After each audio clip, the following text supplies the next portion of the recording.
डोंगरहीन दाई डोंगरगढ़ साहर जगाए हो माँ। डोंगरहीन दाई डोंगरगढ़ साहर जगाए हो माँ। तोरी कृपा जय कर ऊपर, तोरे कृपा जय कर ऊपर सुख जिंदगी वही बिताए। डोंगरहीन दाई डोंगरगढ़ साहर जगाए हो माँ। डोंगरहीन दाई डोंगरगढ़ साहर जगाए हो माँ।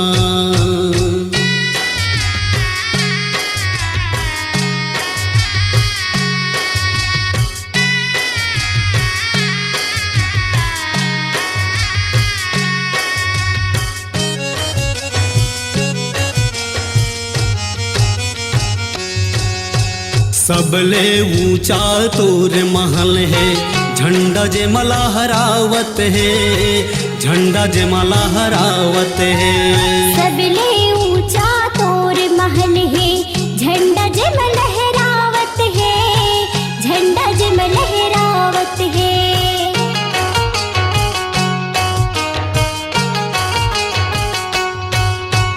चंपा चमेली के किटी केवरा तोर चरण महकावत है, तोर चरण महकावत है।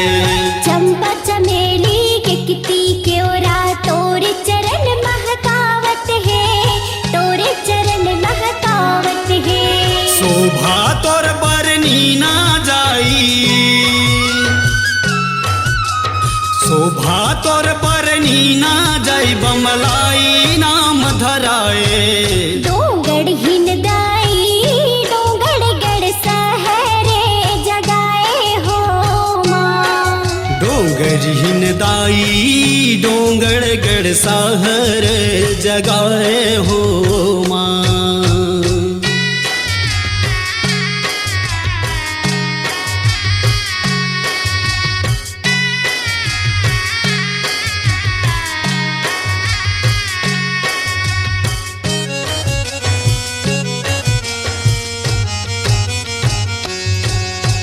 होत बिहनिया के सूरज आरती तोरे उतारत है, आरती तोरे उतारत है।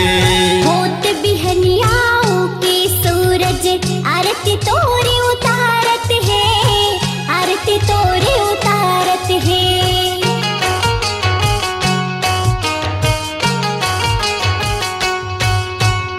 अमरैया ले कारी कोयलिया गुतुर तान सुनावत है, गुतुर तान सुनावत है।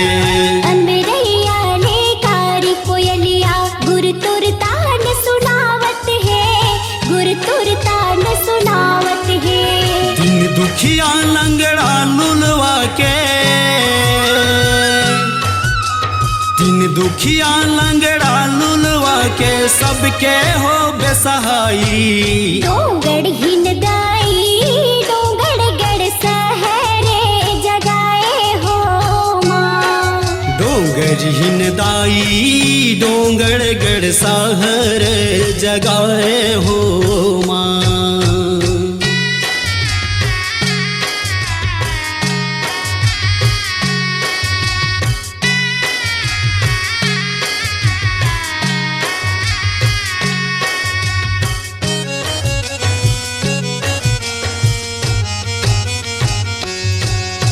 छत्तीसगढ़ के पूजनी माता जय जय तोरे बोलावा, जय जय तोरे बोलावा।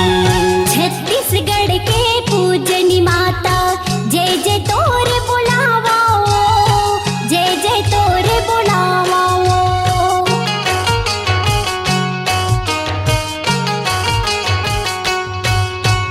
बन के दासे रथम पटेल हर चवर तोरे डोलावे, ओ चवर तोरे डोलावे। बन के दासी तोरे वो माता जय जय तोरे बुलावा, जय जय तोरे बुलावा। तोरे कृपा जय कर ऊपर, तोरे कृपा जय करे ऊपर सुख जिंदगी वही बिताए।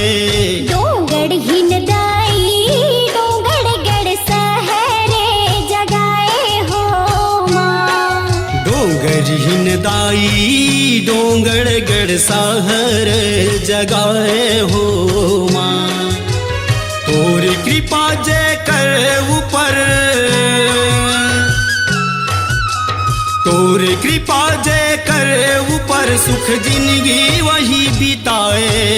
डोंगड़ हिन दाई डोंगड़ गड़ सहरे जगाए हो माँ। डोंगर हिन दाई डोंगड़ गड़ सहर जगाए हो माँ। डोंगड़ हिन दाई डोंगड़ गड़ सहरे जगाए हो माँ। डोंगर हिन दाई डोंगड़ गड़ सहर जगाए हो माँ। स्वरांजलि स्टूडियो, नेमीचंद गली नंबर 2, गंजपारा, रायपुर।